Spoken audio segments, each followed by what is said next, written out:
This is the Westchester Smart Growth Committee meeting. It is Wednesday, June 11th. It is 7:00 p.m. on the dot. I am Nicole Shimoni, and I'm here with Lisa Dorsey and Bernie Flynn. We're calling the meeting to order, and I do have an announcement here in front of me. There is a public hearing on June 18th, 2025 at 6:30 p.m. amending the Code of the Borough of Westchester, Chapter 54, titled Electrical Standards, Chapter 72, titled Mechanical Standards, and Chapter 82, titled Plumbing, by amending the licensing requirements for contractors performing work in the Borough of Westchester. So that will be next week. Yep. Any other announcements? All right, seeing none. Any comments, suggestions, petitions by residents in attendance regarding items not on the agenda? Okay, seeing none, let's get over to the director's report. Hello, I will make this semi-brief since we have a presentation. It's been a very, very busy month. We are still interviewing for the director position. I'm very excited. We had a lot of really good applicants and we have good candidates. So I'm very excited about that. We started the rental license renewals on June 1st. So that's for the 2025 to 2026 season. We are recommending all landlords create a portal account on the Borough SmartGov website. Everyone did receive a letter that explains all of this. And then once they've completed their portal account, they can let us know and we'll connect it to all of the properties. I want to just thank Emily Bagelman, who has been like so helpful, just giving perspective and feedback on her properties and how this has gone. But we've had a lot of really great feedback from a lot of the local property managers, and we're really getting a lot of the kinks ironed out, and Nick's been really helpful internally. This year, the difference is that we are not taking the payment. We won't cash the check until we have the tenant landlord form and have either a rental inspection that's been completed within the last year or 2 years, and get one on the schedule. And it has to be passing. So I think in the past, people would just send a check and assume that they were good to go. So we're really playing catch up. Sean did a whole report on the numbers on how much we've caught up with the rental inspections, which do you want to say that now? He did a lot of math. Well, we got a download of the last date of inspection. So as a point of reference, when we started this in January, about 56% of the properties had been inspected at some time in the last 2 years. And up until we ran the report as of today, that number is now 70, almost 77%. So we're catching up, and it's good news. It means that we're getting reports, we're getting inspections done, and we're also doing a better job of accounting for those inspections in the system. So we're improving, and we want to get our first benchmark there is we want to get to that 2-year threshold, and we're on our way. Yeah. So. And I do think we're really close. And I actually think some of the inspections were logged into wrong places and or not at all. So I think that'll be even higher sooner, but I'm feeling really good about how this whole system is working. And we also did place holds on any properties that have balances and collections with Portnoy. So before anyone is allowed to get their rental license, they need to, it'll flag the property. And that includes parking permits as well. So they can't get any permits, building, parking, or rental licenses until they satisfy the issues with Portnoy. And I think Will did a quick math in the last month, and he said a number around close to $50,000. But I do know that there was one property that it owed $20,000 in back taxes. So that's been a really helpful, and a lot of it has just been communication issues. So it's been nice to catch up, and people haven't really yelled at us. So that's been good. For planning and zoning, Wendy and I met with the zoning hearing board to discuss tweaking the application a little bit and just some better best management processes. So I think Ian Carroll was spearheading an update to the application process. And then we are also working on getting those through SmartGov along with the land development plans so that we can track the workflow a little clearer. The code enforcement officers have been inspecting several outstanding rental properties and doing many follow-up inspections. So we will be requesting an update in the near future to the fee schedule to include a reinspection fee, as well as maybe reconsidering and updating the rental license fee itself. It's $44 per unit, and I don't think it's been updated in a while. And then the code officers have also been working through SmartGov. They've been helping clear out any outstanding complaints and case requests that have come in. So we've been really working on a lot of code enforcement. It's been a very busy month. Code enforcement tickets issued was 140 for the month of May.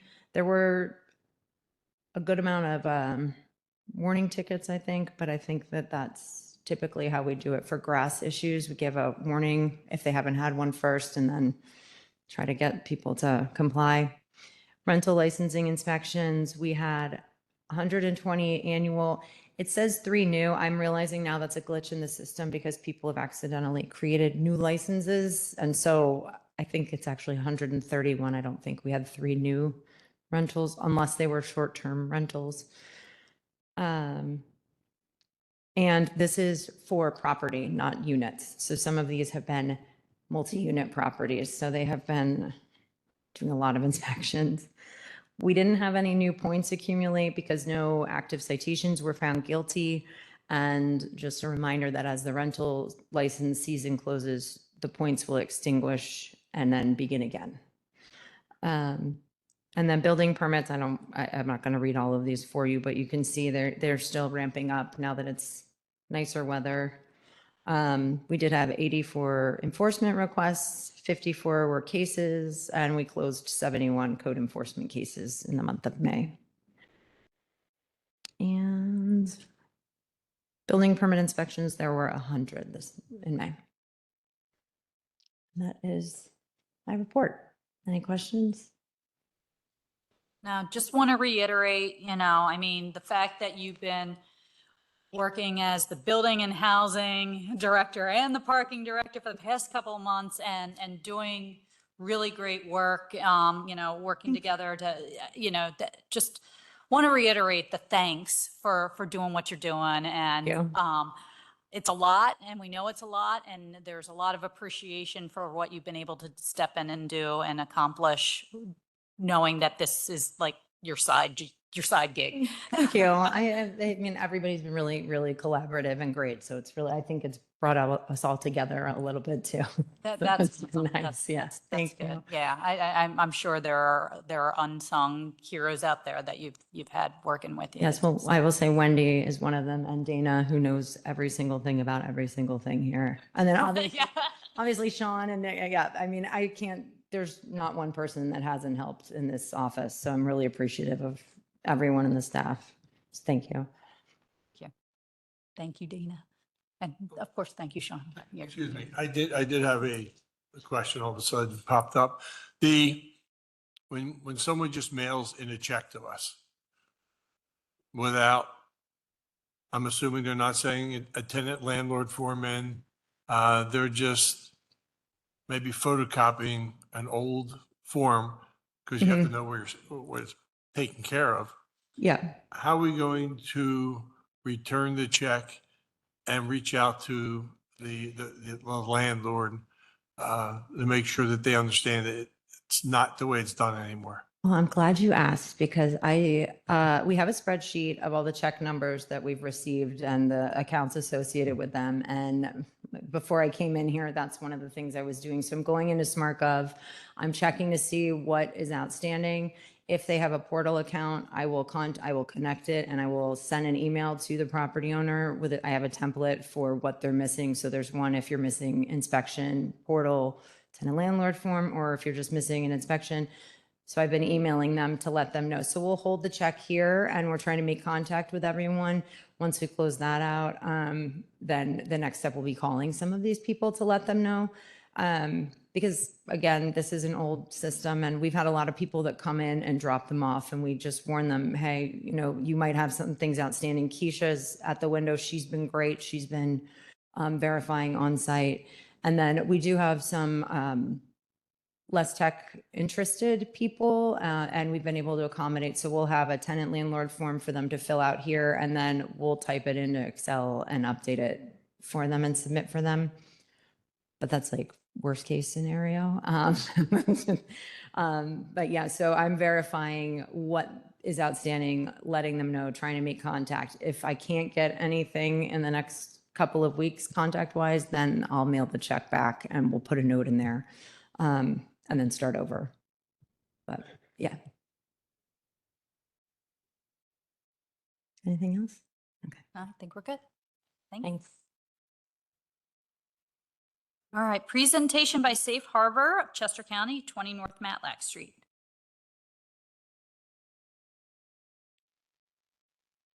Hi, everybody.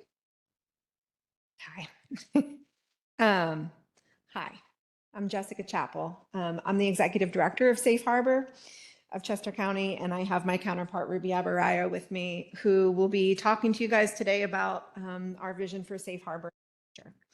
So first, I want to start by just saying that we are incredibly grateful for the opportunity to speak to council members today, and other committee members. We've had the pleasure of meeting a handful of you guys since I've been with Safe Harbor, which I'm going on 2 years now as executive director at Safe Harbor. We are very committed to serving Westchester. We are very committed to serving our community and our neighbors. And so our vision comes from that commitment. So with the presentation, I don't want to spend too much time on Safe Harbor, but I can talk for days about Safe Harbor. We have been serving Westchester since 1994. So we have been on Matlack Street. We are coming up on our 30-year anniversary. So a longtime anchor institution for our community. We are the largest shelter for single adults in Chester County. So we are at our core a homeless shelter. We are the largest homeless shelter in Chester County. We are a 40-bed facility right now.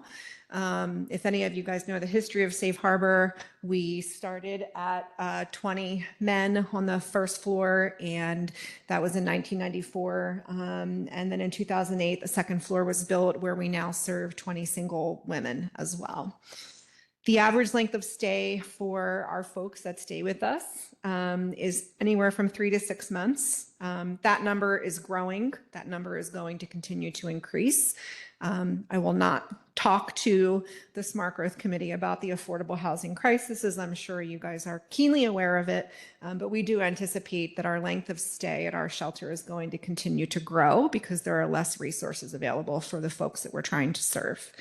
We serve every year about 150 folks. So we see 150 unduplicated individuals that come into our shelter, stay with us, and receive our services. The kitchen is the heart and soul of what we do. Of course, we provide around 43,000 meals a year. So that's 3 meals a day for 40 residents, in addition to a community lunch program that we offer to the community at large, where they're offered to-go lunches and a community cart as well. And then we also have a very large volunteer presence. So in 2024, we had 233 volunteers cross into our threshold and support Safe Harbor. I want to talk for just a minute about sort of who we are, because we have changed. We have evolved quite rapidly, I would say, in the past 2 years. We have really transitioned from being sort of a heads in beds emergency homeless shelter to a whole person care, trauma-informed service provider. We have completely shifted our focus because our goal is to impact the risk chain associated with homelessness, to truly, truly stop it, right? To truly, truly get at the root causes of homelessness, to look at the entire person from head to toe and treat them. And make sure that we are developing the life skills that they need to be successful long-term. So with that, we've created many different programs. When I joined Safe Harbor in June of 2023, we had no programs. We had a case management department of 2. Now we have a director of integrated care, 2 very intensive case managers, and a very robust therapeutic day program that we launched last January, where our residents get a variety of programming, everything that you would imagine that somebody who's experiencing homelessness would need, all the way from art therapy to job readiness, computer literacy, financial literacy, et cetera. So that's been a big shift for us, is offering those types of services that also allows us to keep them in. So if any of you guys are familiar with Safe Harbor, for many years at 7:30, 40 folks were pushed out onto the streets. When I came to Safe Harbor, I hated that and I wanted to change that. And so it took us about a year to figure out how we could do that. And we're doing that through providing structured programming during the day and finding the dollars to raise to support that programming. We also have implemented a wraparound program so that once our folks become housed, because that obviously is our number one sustainable long-term housing, that they stay housed. And as many of you can imagine, it can take one missed phone bill that can really literally eventually lead to 6 months later them showing up at our doorstep again. So we are providing wraparound services for our folks so that once they become housed, they stay housed. And those are just a few of the things that we've been doing. We have a lot of initiatives and a lot of big goals and aspirations. I wanted to just emphasize that in Westchester, we really see ourselves as a reciprocal member of the community, Safe Harbor. And so we've spent the last 2 years really making friends with everybody, reestablishing ourselves in the community, re-engaging with the people that care about what happens in the community. And so this just sort of highlights some of the partners that we have. Obviously, we work very closely with the 800 very robust nonprofits that exist in Chester County. We are partnered with most of them, and that is, I think, key and critical. I don't think that Safe Harbor will be able to do what we want to do without partnership with other nonprofits in Westchester. We also are supported by many, many businesses and corporations, both within Westchester and throughout the country. And of course, we are definitely, connected with other key stakeholders. So just some pictures of some of the people that support us. We have a garden center, a community garden at the Melton Center. We work very closely with Westchester University. We work very closely with the local school districts. I have kids in Westchester as well. We have Girl Scout troops, every Omni Cable, Lasco, lots of local CTDI, companies and organizations support us, in addition to just friends and neighbors. So I wanted to talk about the problem. The problem is there's a growing need and we have limited space. So at any given time, I look today, it's called a by names list in Chester County that happens through case conferencing with the Human Needs Network. At any given time, there's about 140, there's 142 people today on that by names list. And that by names list is basically people that are unhoused. Some of them are sheltered, but they're unhoused. So 142 people are on a waiting list essentially at any given time. We are the only shelter in Chester County for single women. So we work with single individuals. We do not work necessarily with families in shelter, though we do have a big family reunification effort. So if there's a single woman that's experiencing homelessness in Chester County and we get a call, if we can't take her for whatever reason, there is nowhere else for her to go. There is an increasing need for long-term support services, demand for affordable housing, and rising costs. We know going forward in 2026 and 2027 and beyond that the needs are going to grow. Homelessness is going to rise and resources are going to go down. That is what we are anticipating. And so we are trying to meet the current need while at the same time forecasting for what we think could potentially happen in our neighborhood when it comes to homelessness, food insecurity, and poverty. Our current facility is maxed out with little space for programming. So we have a space problem. We need more space to do what we want to do. We need more space to create the impact that we want to have with the individuals that we serve. So we have a vision for expansion. We want to expand not only our services, but also our footprint. And we want to scale with purpose and partnership. We want to use sustainable growth practices through innovation, and we want to meet the rising need. And so what we are proposing is to build on our parking lot. Safe Harbor owns the building and we own the parking lot next door, if you guys are familiar with where we are. And so we would like to build a 3-story facility above our existing parking lot. This will expand our housing capacity by 50% or more. I want to pause there for a minute and just talk about housing capacity. One of the things that's lacking in homelessness services is a continuum, right? So if you become homeless for the first time or the 5th time, you are not necessarily ready to move into independent housing, to move into a unit with a voucher, to move into a 1-bedroom apartment or efficiency. You simply don't have the skills sometimes. And so we want to create transitional modular units within our building so that we can create a continuum for the folks that we're serving. The folks that we're serving do have issues with mental health. They do have substance abuse issues. Those issues go hand in hand with homelessness, and we want to be able to address them and meet that need directly. Again, sort of trying to get at the root cause of what is leading to their homelessness. So Ruby's going to talk about sort of our vision with the building, but I just want to emphasize that it does include transitional housing. So somebody could potentially sort of graduate from shelter services and then move into a transitional unit and then move into a lower level of care to then eventually move out into their own unit, their own place where they will have the skills that they will need to be able to do that. We also want to create a multi-use space for services, community connection, and nonprofit partnerships. So again, because we have been really focusing on creating those relationships and partnerships, we want to be an anchor institution in Westchester where people can come and they can provide services. We can have dental clinics, we can have GED classes, we can have computer literacy programs, we can have CBIM come. So really a space where we can almost create a one-stop shop, not only for our residents, the 40 people that we serve, but for the community at large. One of the things I do want to say before moving on to, is that a lot of the program that we're doing is having an impact. And I just wanted to share that in May alone, 8 of our 40 residents got jobs. 67% of the residents that we have with us right now are working. 5 of them are working 2 jobs. 72% of the residents that we have right now are saving. They're part of the Safe Harbor savings program. Our metric right now is 82% of the individuals that exit from our shelter exit into permanent supportive housing. Right. So one of the things that we're really, really focusing on is making sure that they're getting served at the appropriate level that they need to. Not everybody's going to be ready for independent housing. So we're working with local hospitals, nursing centers, mental health facilities to make sure that people are getting served where they need to be in order to get the help that they need.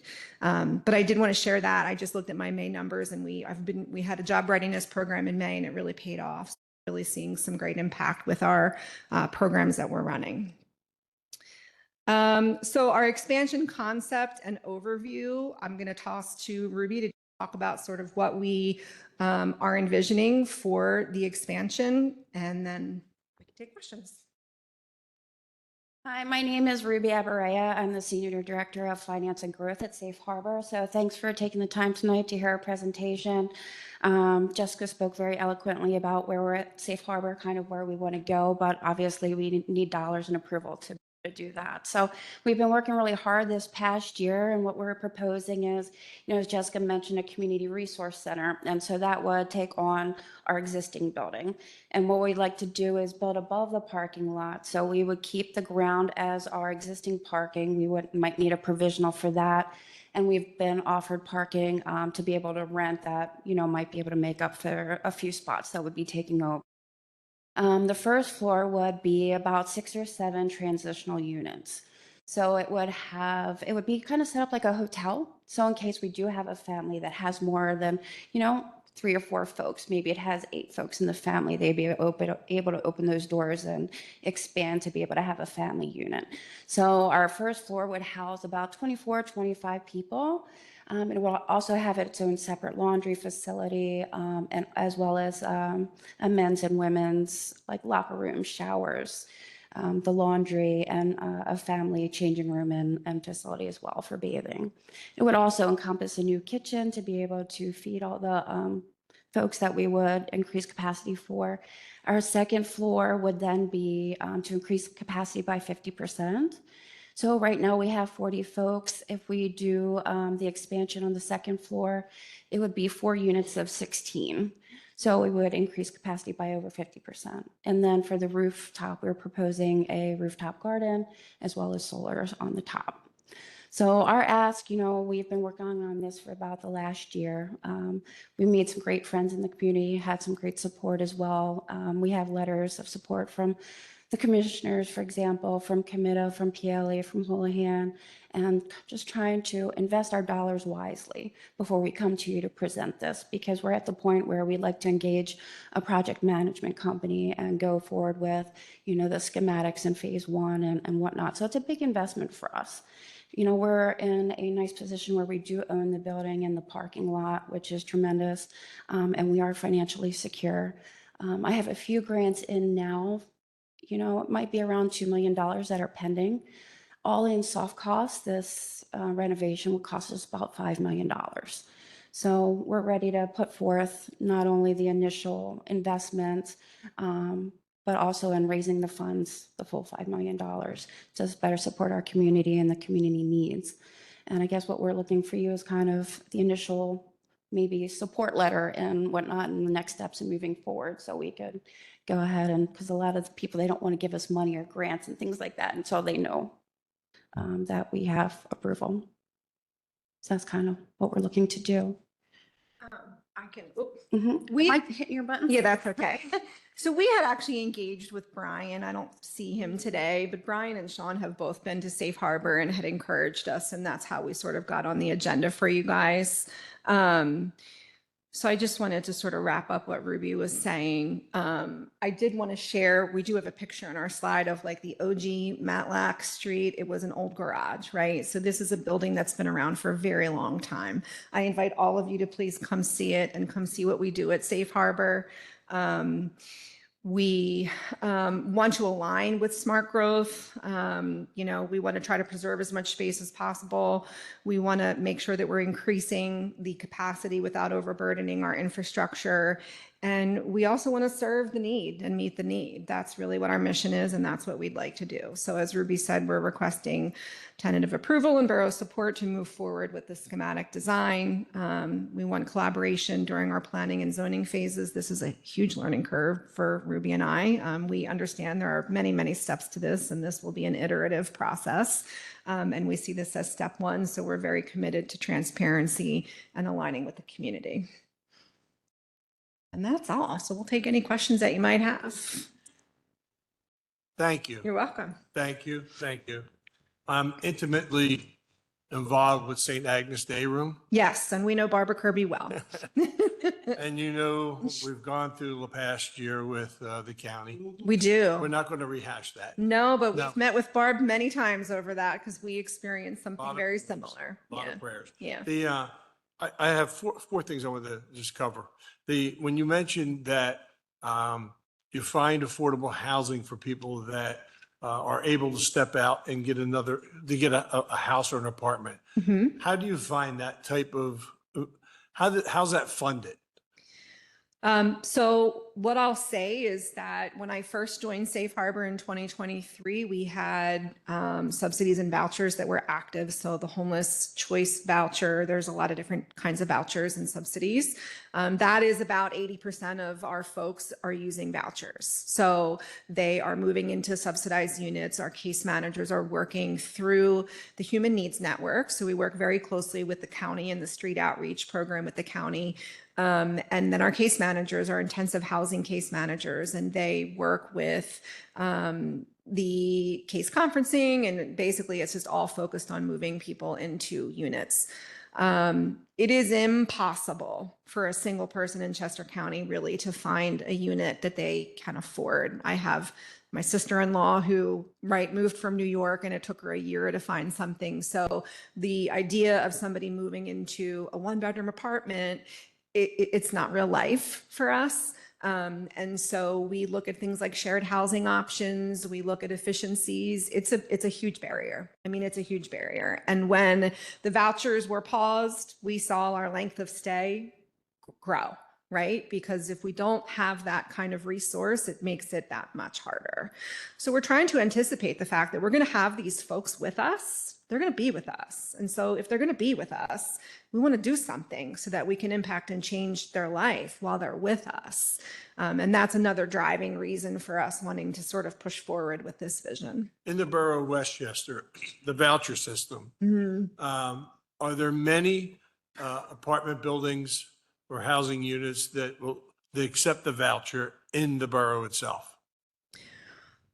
I don't need to know the names of them. I'm just curious whether we actually have that available to people in the borough. I would say it's limited right now. And what happened about 8 months ago was there was a pause put on all vouchers. And so the homeless choice preference voucher went away for a while. We had to sit down and tell 40 folks who had been waiting and waiting that voucher that we thought we were going to be able to help you get is no longer. And so we are just now getting back to a place where the Housing Authority of Chester County and the systems that support housing are starting to see some of those vouchers open up. But right now we're still very much in need. I don't know the number, but I can say that it's limited. It's very limited. And unfortunately, sometimes what we see is that the units that are available that are accepting vouchers are in areas of Chester County that are not always the best choices for our residents, right? So if they had, going back into maybe Coatesville or Pottstown or something like that. So there are a lot of barriers to it. Yeah. The last thing, I believe it was last year, we met with a great firm by the name of Penrose Management Okay. that has a vision exactly what you're talking about, that they talked to us about Lot 10, which is our large parking lot over where the growers market is. And they were going to build a affordable housing on stilts to retain your parking underneath. And it just didn't fit into our timeline. So it didn't work for us last year. But Penrose Management, they just now opened Manor House in Chinatown for 62 and older, for all affordable housing and vouchered housing. And they're the people that actually built the complex. And we actually liked what Penrose Management offered. Okay. But the timeline just didn't work for us. And it's, I wish you well with that because it'll be very beneficial for your organization as also the residents that you serve. But Penrose Management, put that in the back of your head. Great. We will. They gave us a great proposal. Okay. And they just opened it yesterday in Chinatown, on 9th Street, 9th and Vine. And you may just want to look into that, see if they'd be interested in partnering with you. Great. Thank you for that. So thank you. Thank you. Anything else? I just wanted to, you did a great job Thank you. presenting, what the services that you provide and the value that you bring to the community.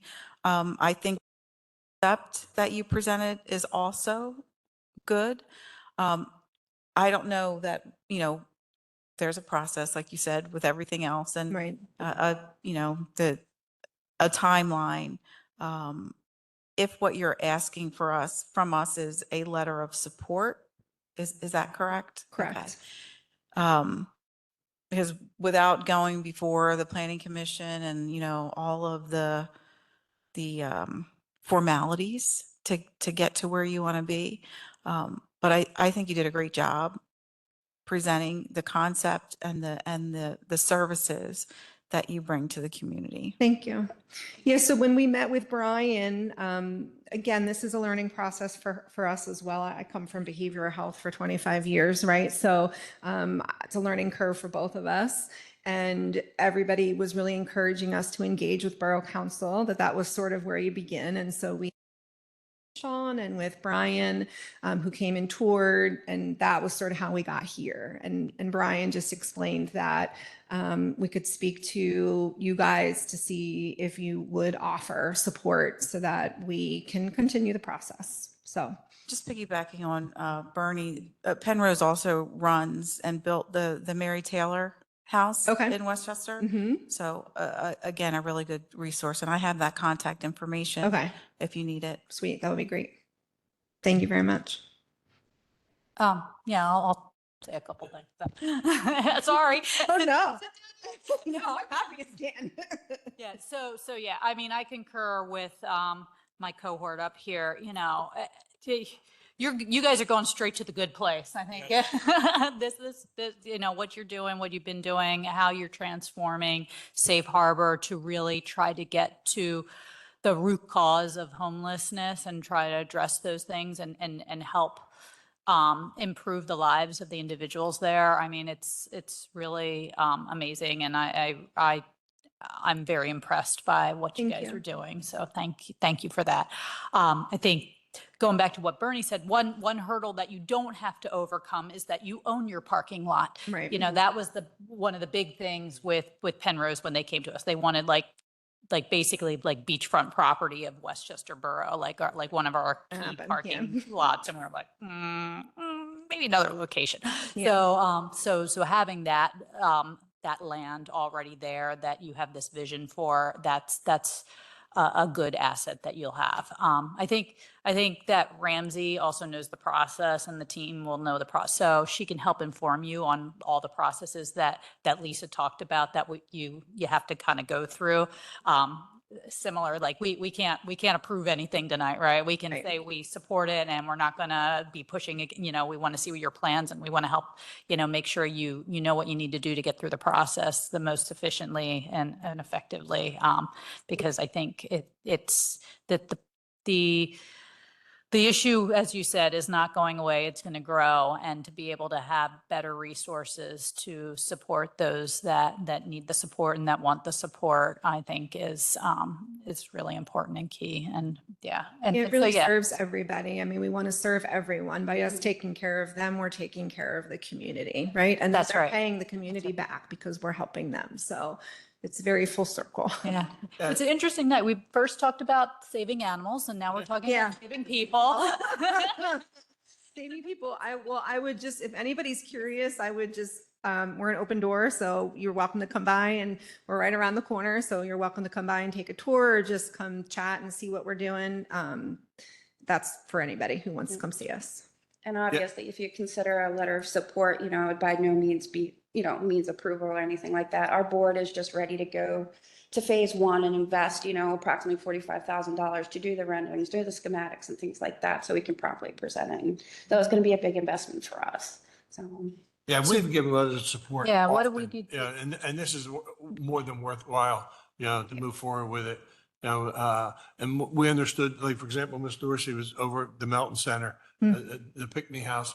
They needed a letter of support so they could go get funding as well. Yep. And deal. with that kind of Yeah.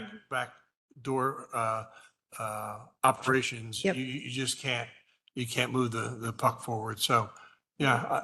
When you see what's going on, I forget now the place in New Jersey, like with the church. Have you guys heard about this? The church wants to build out their homeless support, and the mayor is asking to to take back the property so they Oh. can build like a park and a pickleball court. I did hear about that. Yeah, Yeah. we are not those people. Yeah. We will not do that.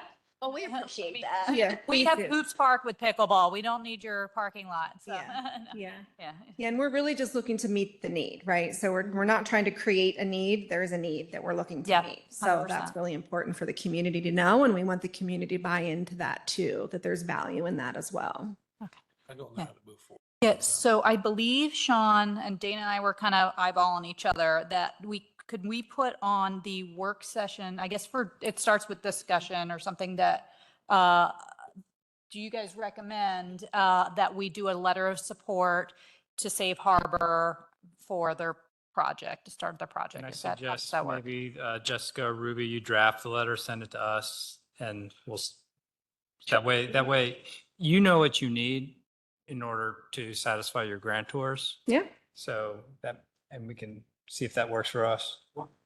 sure. You got it. All right, all right, cool. I've done it for all the public officials, so I'll just drop one of these. So feel free to tweet. Cool. All right, thank you. Now you can sit down. Thank you. Thank you Oh, very wait, much, everybody. Any public comment, though? Any public comment? Okay. All right, moving on. Thank you, guys. All right, motion to approve Smart Growth Committee minutes, May 2025. No issues. All right, we're good. All right, new business. Motion to approve HARB applications. There was nothing really wild in here. The first one is for 10 to 17 North High Street. It's a wall-mounted lighted sign for Wells Fargo. HARB is recommending to approve with the conditions listed on their form that we've, All right, we're good. okay. 202 West Gay Street. This is a zoned commercial property. They're requesting to convert a door to a retail window. And again, HARB had recommended approval with their conditions that were listed as well. We're good. And then for the third one, it is 235 East Market Street. It's a sign for JoJo and Co. Vintage Boutique, and they recommended for approval. Oh, you showed JoJo in the last one. Oh, did I? But the, Apologies. okay. Oh, so yeah, so I think the last one you showed, Gay Street's the one across from St. Agnes. It's the place next door to it's like the second place in, on Darlington. If you're looking at Darlington and you're looking at the restaurant, shoot. Stove and Tap, thank you, Stove and Tap. Yeah, okay, that was the second Oh, one. yeah. Sorry, we saw the Sorry. JoJo. And they want to turn those two windows into one big window, right? Okay. Yeah, I'm working on the convent directly across the street, repairing the front door for the nuns. And the general contractor over there is doing an excellent job, Durrell. It's going to be a rather unique operation. It's going to be, I don't know what word to use, but it's an injection site where you can go get hydrated. Mhm. I walk past a place in Philly that does that. Yeah. If you're- Like, who goes there? Injection site's really not a good word. That's Frankfurt, but it's revitalize your immune system. You go in there and they you get juice. Is that the new trend? It used Yeah, to be yeah. like oxygen. and Yeah. now Well, it's my like- age is called Geritol. but Okay. the, Stretching, you do your yeah, stretching. and whiskey. But that's Darrell's doing a great job there. So that's what that is. Yeah. All right, so I think we're okay with all three of these? Okay. yeah. Thank you. All right, letter B, discuss future revisions to cafe permits, dining platforms and parking areas and use of the street during the Gay Street closure. So you'd sent over, Ramsey, a document. I think it's kind of in the works. I read through it and I had like a couple of questions, but now I gotta open it up and make sure I can get to the questions that I had. But I think did you guys have any questions on it at all? Okay, hold on, let me see if I can find it. Wait a minute. But this isn't the final version. correct? No, and I was sort of saying because of how many rental license items have come in, I kind of backburnered this, so I do want to keep it on the agenda. I do think it'd be a great project for the new director. Because these All right. changes are for next year. Yes, they're for next year, and we want feedback from fire department and everybody participating, but All right, I will email you, there, I finally found it, but I will email you my Okay. feedback so that I do not hold up everyone's time. The call for a Thank second. you. Ramsey, yes. the restaurants that have tents Mhm. and fixed chairs, not folding chairs. Mhm. Okay. If you go up and you see what happens at nighttime on the weekends, Yep. what they're doing is they're actually stacking everything and pushing it against the curb, Mhm. which will make it virtually impossible for the fire department to get through. Okay. And it's, because they know, 5 hours, 6 hours later, they're going to be setting it Right. back up again. Yep. But it's causing a safety issue. If you need me to take a picture and supply it to you, I will. on one of my walks, but you'll see that they tear everything down at nighttime and they just shove it against the curb Yeah, and you can't get to the yeah. building. So I did have a conversation with the fire department about it, but I would not turn down a picture of it if you're out walking about, but don't get up early for me. It's not out there now. Yeah, I go to work at 4 tomorrow morning, so it won't be there. yes, But I'll get it over the weekend. thank you. All right. Okay.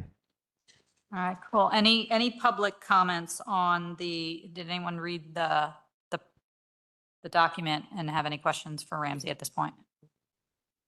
Well, no, you're not public. though. You're. All right, okay, cool. All right, then we will move on. No recommendation right now and continue to work with you on that one. All right, subdivision and land developments, conditional use. Motion to approve resolution final subdivision plans for minor lot line change 410 West Washington Street, Elks Club. So real quick, that is actually 401 West Washington, I believe. And the planning commission did provide a letter supporting approval with a vote of 5-1. I know there was one comment concerning the fact that part of this property is on the official map, but the solicitor did mention that because this is not part of a development, it's really merely just a lot line change, that he didn't see any concern with the fact that it was on the official map. I think that was what the one vote opposing was. But planning commission had no issues with it otherwise. Yeah, I mean, this is basically they're realigning because of a driveway or something, is Right. my understanding. Yeah, Yeah. parking lot. All right, you guys good? All right. All right, Westchester University Campus Master Plan, conditional use hearing pending, timeline for review process. So Sean, I think you're up.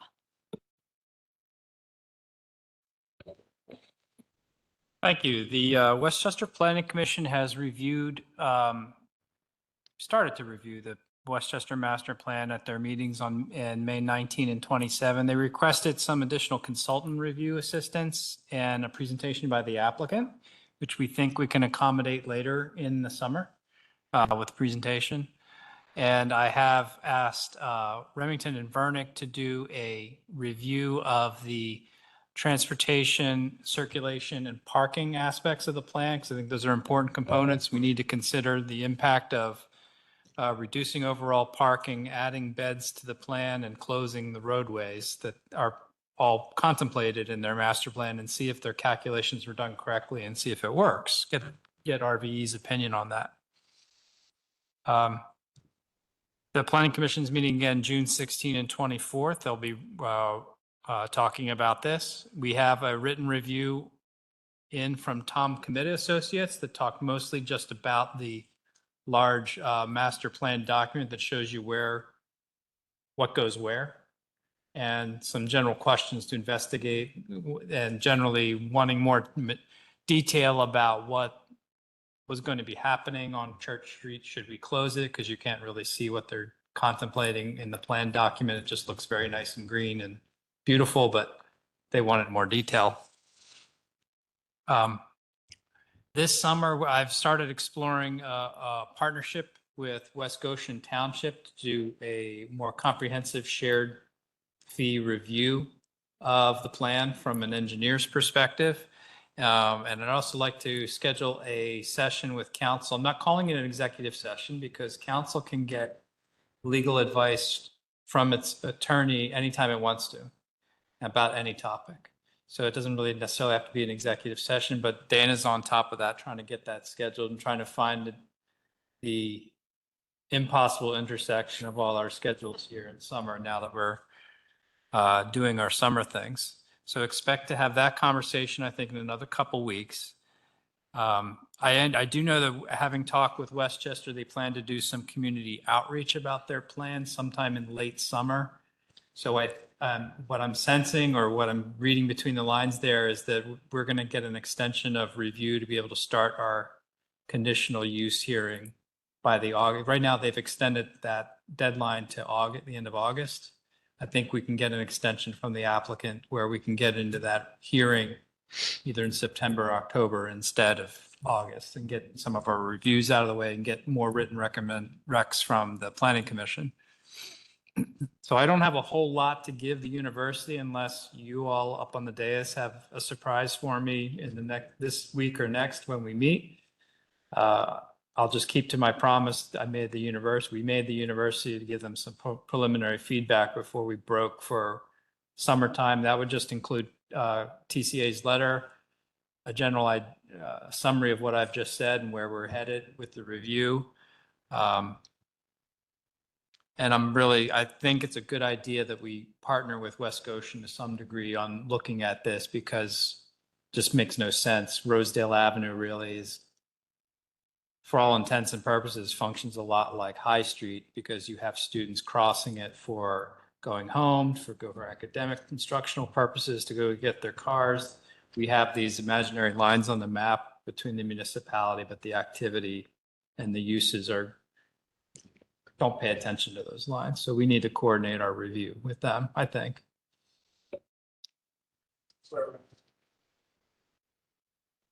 So I would encourage, I will say to the residents in my ward, I'm sure to every ward, I encourage you, it's a lot of information. We have it, we've been posting it every month under our agenda, so you can find it under the Smart Growth Amendment. Pretty much, I saw it last month and I see it this month. And if you want kind of a Cliff Notes version, my borough manager report in May talked about, summarizes some of the main points in that. All right, so maybe we repost that one as well, Dana, so that people can easily find it in this month's meeting too.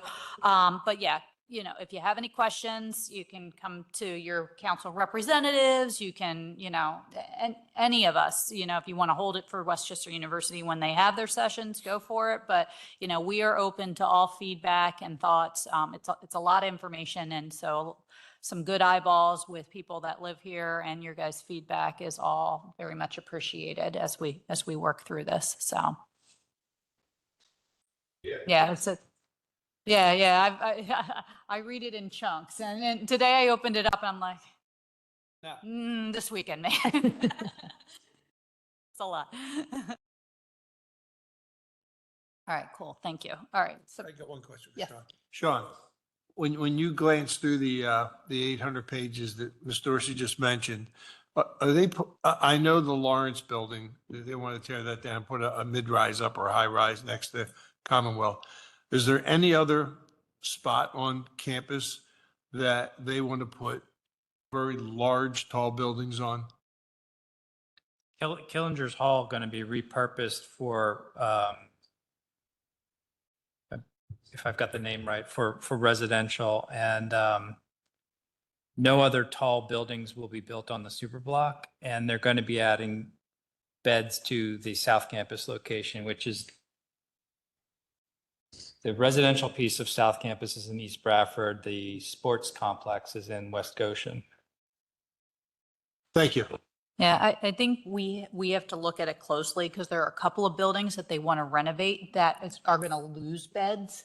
So, and even if they like tore them down and rebuilt them, I think it's still like losing beds with the presentation, which kind of It was confusing. baffles to me. That's why I asked. But there's a chart in one of the documents that says, before, after, to get to the total of 800, but there are a couple of buildings that they would be like losing like close to 100 beds. So I feel like that's something that might draw our attention, and there's ask that question, why can't they design it in a way that doesn't lose beds? These are young students, and most of us went through it, and they need shelter, but they don't need, we want to be able to fit, anyway. So something we can talk about. All right, any comments from those in attendance? All right, okay, we'll move on. Is there anything to approve here, Sean, or just you'll keep us posted? Or to recommend or anything? No, okay, so we keep moving. All right, and then motion to approve resolution final subdivision plan for land development 210 to 214 West Washington. So I know Scott is here and happy to discuss. Planning Commission had recommended to approve with conditions. I will say, in the last like 24 hours, I was still receiving some review letters. Like I just got a zoning review today. So you can approve with conditions, but I think there is something to hammer out with the solicitor. So I don't know if you want to talk about anything that happened at Planning Commission. I will say Scott has been very diligently responding to all requests from Planning Commission and everyone else. I need some clarity from Kristen about something that was brought up in a zoning review letter today. We do have until July 18th to approve this. So I would recommend, and I hate saying it, to wait until July so that we can have clarity and clean reviews, which I think we're very close to doing. But because of the email I got from Kristen this evening, I'd like that fleshed out a little bit more. But I don't know, do you want to say anything about the concerns and what you've changed since the last time you were here? I know you might be tired of talking. Sure. Yep. Yeah. Okay.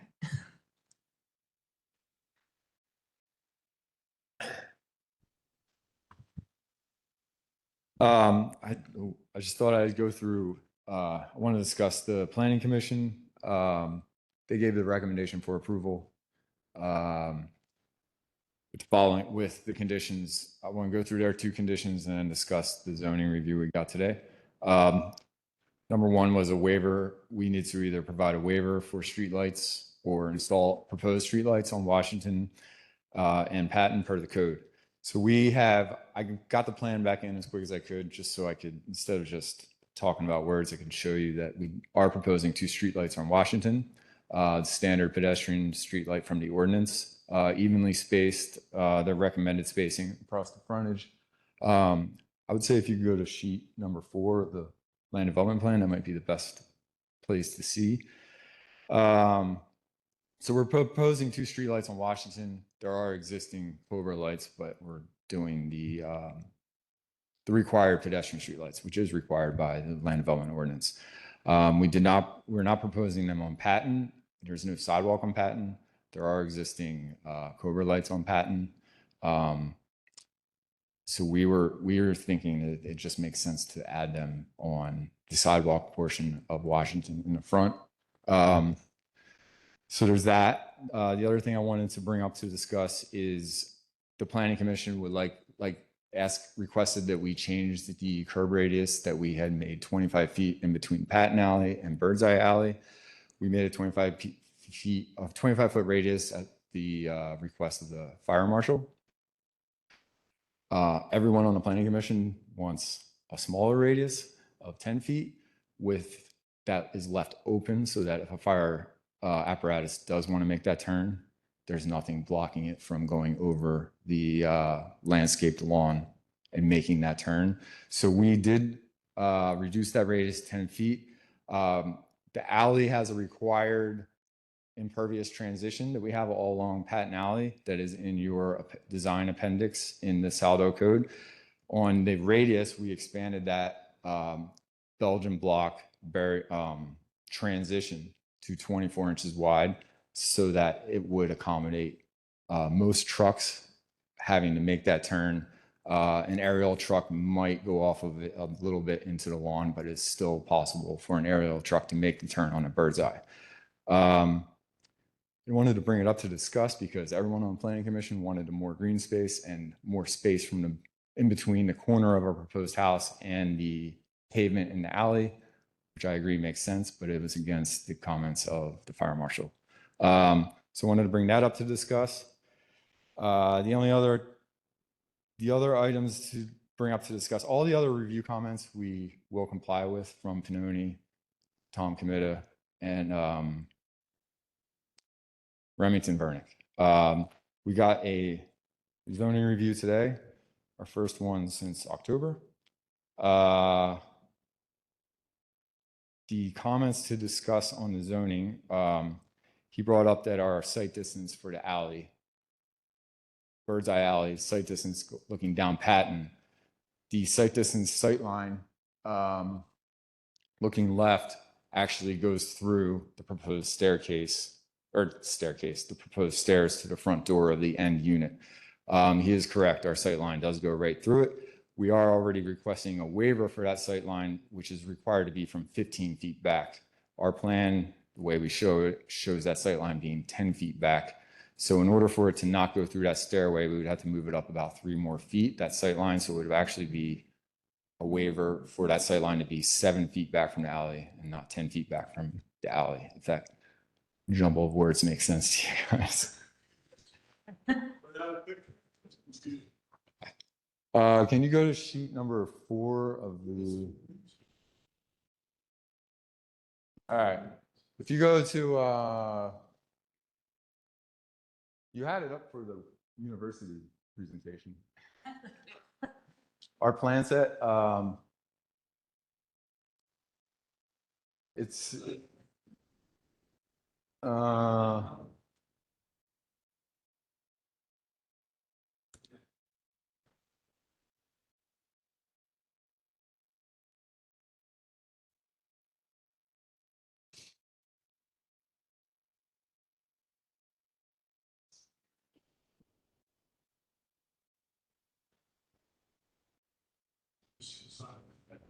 so yeah, I made the calc. 4th step up hits 30 inches. So that's where we have to clear that fourth step. So if we move, I mean, we're already requesting a waiver because the building's in the way for 15 feet back. So we're requesting the waiver we have requested. We can get the 175-foot sight distance 10 feet back. Throw in the steps, which changed since the first plan and just didn't get caught until now. We would have to move it up to 7 feet back from the edge of the alley. It's an accident waiting to happen. Somebody trying to ease their way out, they can't see because it's such a narrow, that birdsong alley's going to be very Yeah, I famous think- in the borough. I- There's yeah. Have you been down, sorry, have you been down Mechanics Alley? We have like, it's pretty tight sight lines where I live, and it's like Mechanics Alley, and then there's like 2 other alleys that are like on the side of it, and then there's like Keystone Alley, and it's like there, I would take a look at it and see what, I don't know how wide So, those are. Another thing to They bring work. up, right now, the sight line, the corner of the building is at the corner of the alley, so there's a no sight line. We are moving it back 10 feet. We're moving it over, we're improving the sight line a lot at that intersection. So we're improving. Oh, here we go. All right. Yeah, so there's that dashed line I have going right, it goes right through the stairs to the first house. So we were requesting a waiver, and the waiver has been supported so far for the sight distance to be reduced from 15 feet to 10 feet to get through that 30 inches up the stairs. It has to be approximately 7 feet back from the alley. And then at the same spot, you can see the impervious transition we have proposed on the radius. Right now, the building goes right to the property corner Yeah. there. That's it. To Ms. Dorsey's point, and there's no lights back there. Except for the Cobra lights that are spread throughout the corners, right? Yeah, the Cobra light is right on that intersection. There's a pole, you can see a little pole right across. That's where Right. one Cobra light is. So that intersection is lit. And the other one, a couple feet beyond that, it's the eastern property corner. There's another pole, and there's a pole symbol on the other side of the alley. That's where the other Cobra light is on Patton, the existing. So the frontage of these properties on Patton Alley Yeah, so will not have streetlights. we are not proposing them at this time, and I'm here to discuss that with you guys. There's no sidewalk back there. There is existing Cobra lights. These the pedestrian lights from the ordinance would be installed in the front yards of the houses. Or the front planting Right. areas. Those Cobra lights are so They're bright. bright. And they're bright. They're bright. They're like, you don't need more lights No. there, like you, Need the blackout window shades for the Cobra lights. right? Yeah, so I don't think that's. Scott, what's the, because there's no sidewalk there, right? And then you got to nose out, and you seem to, not you, but developers always seem to want to go all the way up to the edge of the curb to get the maximum. Since we know that is a narrow alley relative to the cartway, there's, not 2 lanes really. How about moving the entire building back 5 feet? The zoning ordinance, I'm just. that's why. If you don't want to get into a pissing match, right? Well, that's, If you move the building, everything I- back I 5 hear feet, ya. you got it made. the zoning, I mean, the last residential project I did here was the South Matlack Street townhouses, and they made us move them up to match the house that was next door. That's what yeah. the zoning ordinance says to do. is Yeah, we have match. that problem with buildings. On that Yeah. one, aren't they updating that? Yeah. They're updating. Well, okay, I mean, that's why we said it where it is. It says to But match. I don't know if you're contiguous, it looks like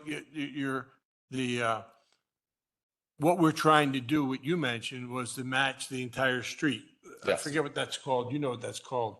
The front of every building, so The build to line. Build to line. Yes. Okay. I don't think there's a build to line here. So if to solve a lot of issues, because if you move building back 5 feet, you fix your sight line problem, you fix the radius for the fire truck to turn, and it's a win. So 5 they- feet back. Would they put like grass in front or something, or some like little gardens in front of the place? 5 foot, they could put sidewalk. Because it's 54 inches for a sidewalk, right? Sidewalk, I believe, Something like well, I that. mean, the minimum is usually 4. I mean, 4 feet's a kind of standard, Okay. 48. So they could actually put a sidewalk there. Like, for example, you're on Willerton Street, which is in the Swedish ward of the borough, all the way down by Everhart. They built what you're proposing here. Yeah, they have those townhouses. Yeah, in that alley, right? And you can see where they've set the houses back enough to give a little garden in the front, right? They don't, the street lights are still there, and it doesn't hurt the sight line of anything. And there's also no build to line, and that's a beautiful development, and yours development's gonna look that nice too. I'm confident of it. But if you move it, if you move it back 5 feet, you've solved all your problems. So let's let the zoning, like, I don't know what the zoning, like, the email was that you got from Kristen and everything. I feel like, why don't we let them work it out? Because, okay, yes, Yeah. before So- design an entirely new. Yeah, complex. there are other residences in that alley. There's still another zoning comment to discuss, which might affect what you're talking about. I don't know. As we have the Washington Street houses, our steps are over the property line in the right of way. We in our design this whole way, I've just matched the existing conditions. Those existing houses have their stoops on the sidewalk. All the adjacent houses on that same side, that's the houses are on the line and the steps are out front. And the zoning officer brought up that it's standard practice the private structures are not to be built within the road right of ways. My case, speaking briefly with Kristen Camp today, was we were matching the setbacks of the adjacent house and matching what's existing there. The existing stoops are in the front, not for the auto repair garage, but for the 2 houses. And then every other house west along that side of the street is the same situation. So we were matching what's there now, and that's why we did that. So we also want to discuss that situation.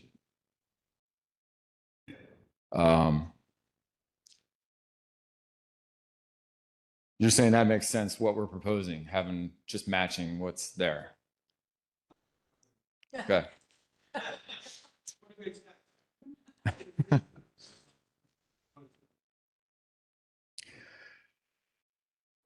What makes sense to me is, I mean, we can't like redesign it, whatever, like, I don't want to sit here and redesign for you because you've got 15 other people giving you other comments from other directions. And I don't think we're going to be able to solve all the other comments that are out there tonight. It does sound like, though, there's enough out there that we should wait and let you get some of these things resolved and yet we have the extra month, so hopefully these things can get resolved in the extra month and you can still get your approval next month.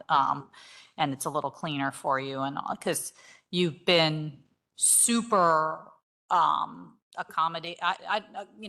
partner. You've been Yeah, I a know what great you're saying. partner Yeah. during this whole process. And I think that's fantastic. And I think it's also, some of these conversations we've had tonight, this is like, make sure we've got the planning commission. I mean, I was there, you were at the presentation that they showed at the meeting last month, about how we're trying to look at some of these things in our zoning and our saldo in order, because we can't necessarily build what was built years ago. And this is a prime example of you're getting called out that you basically built your steps to match the other buildings on the street. And you're getting called out that you're not allowed to do that, right? So this is like prime example of stuff that they could potentially work through and make easier for developers and architects like yourself Yeah. to work through and build some great buildings in our borough. So put that on your feedback, the retrospective list for our planning commission to work through stuff like that. And I have full confidence that all these things that are popping up are going to get worked through. All right, yeah, and like I said, we had hoped to get conditional approval, but we also wanted to just bring up those to get your feedback on them. So thank you. And I guess we will get everything ironed out with the zoning officer and Kristen and Ramsey, and see you guys next month. Yeah. Thanks.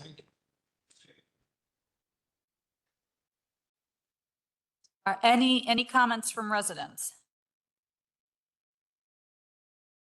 Just a quick one.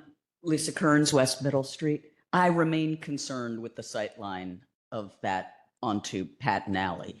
I mean, I understand that it's better than it is now, but now it's incredibly dangerous. I mean, I've come out and remember, it's an uphill, you're kind of popping up into the alley. And we were getting an ordinance, I mean, we're getting a variance for 10 feet, and now we're talking only 7 feet. It just seems to be going in the wrong direction. So I remain concerned about that part of the plan. Thank you.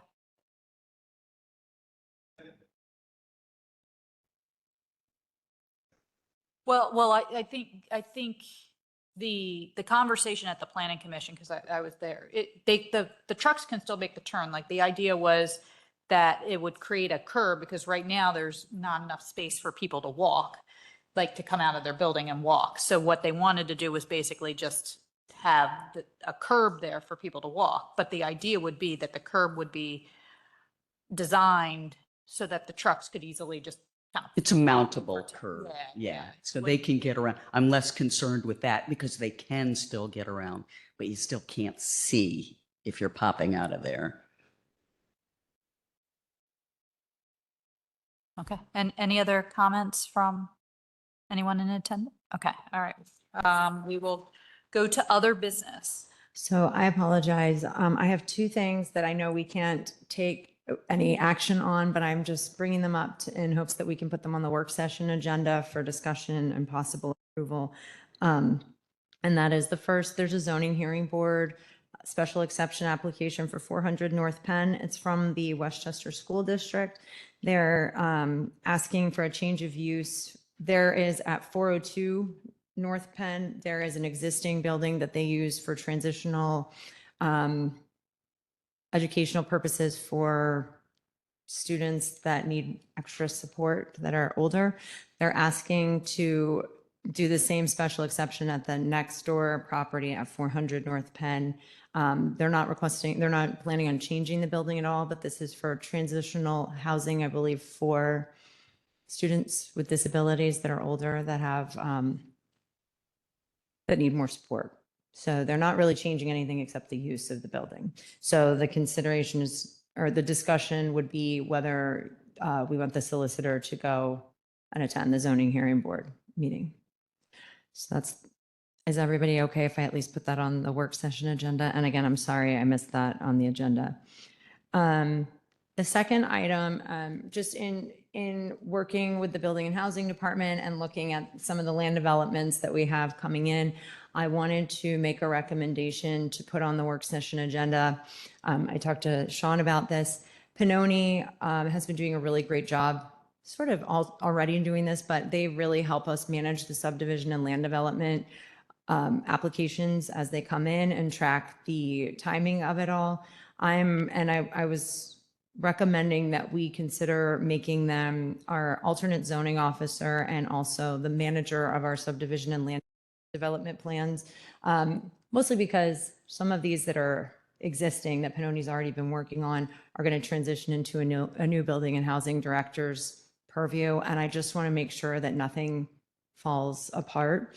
This is all the costs are reimbursable by the MPC. So there's no major cost associated with it, but I think, and I've worked with them a lot and I trust that they have a great relationship with all of our third parties. So that would be my recommendation, just to make sure that we're really staying on top of it.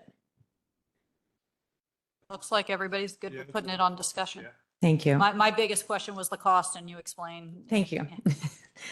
And again, sorry for adding things.